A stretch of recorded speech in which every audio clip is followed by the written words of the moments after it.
Google is making some interesting changes to how it manages licenses for Google Workspace for education customers. I've got all the updates and some tips to help you manage this transition. Hi, my name is John Sowash. Welcome to the Google Admin Bootcamp. These updates and announcements were sent out via email to all primary IT admins, but if you didn't get the email, don't worry, I'm going to give you a summary of everything that they announced. So the big deal is that starting in February, all free Google Workspace for Education customers, so that's anyone on the fundamental plan, will automatically receive a license. Up to this point, your domain was licensed. You didn't really have to deal with this, but starting in February, everybody will have to have a license assigned to their account. Now, initially, this isn't a big deal. Google's going to do it for you. No action is needed. You're going to get as many licenses as you need for your domain, whether it's 100 people or 100,000 people. Not a big deal. Now, if you are a paid Google Workspace user, so you're using EDU Standard or Plus, this slightly impacts you. You will still see the fundamental licenses appear in your domain. Now, the nice thing about this is that you can assign one of these fundamental licenses to anyone who doesn't need a paid one. So like I have a bunch of accounts for copiers and different service accounts. They don't need a paid license. And so I'll just assign one of those fundamental licenses for them. It'll work great, save me a little bit of money.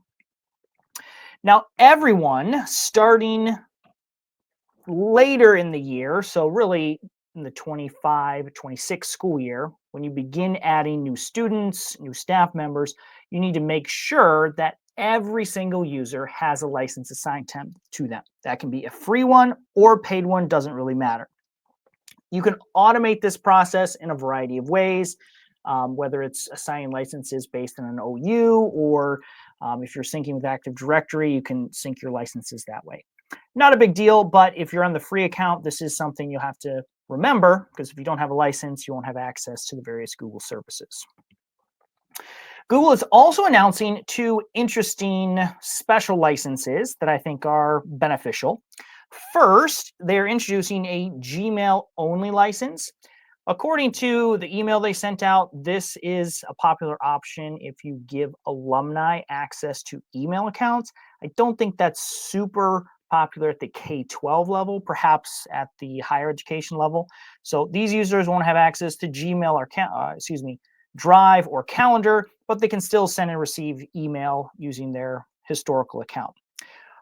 The more interesting option, which I think is really cool, is this archive license. So everybody probably has a whole bunch of accounts that are just sitting there. Students who have graduated, staff members who have left for other positions.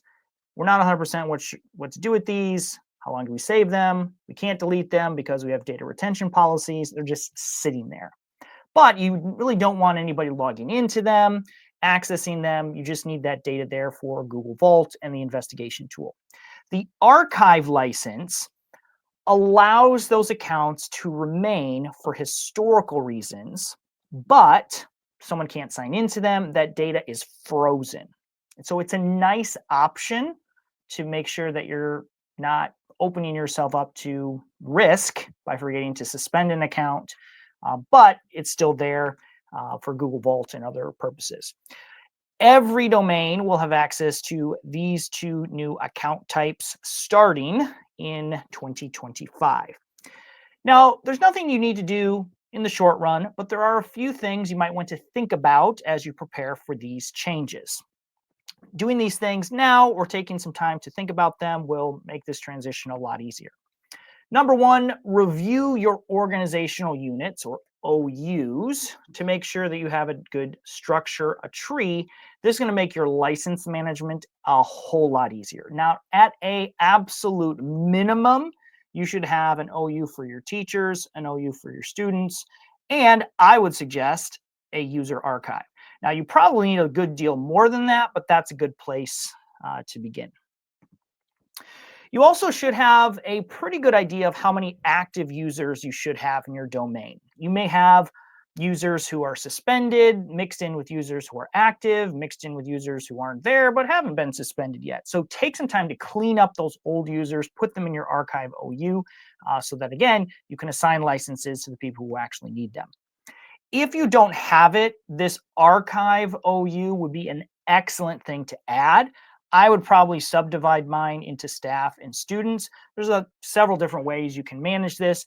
Once that archive license becomes available, you can automatically assign it to these organizational units, which will make your life a whole lot easier.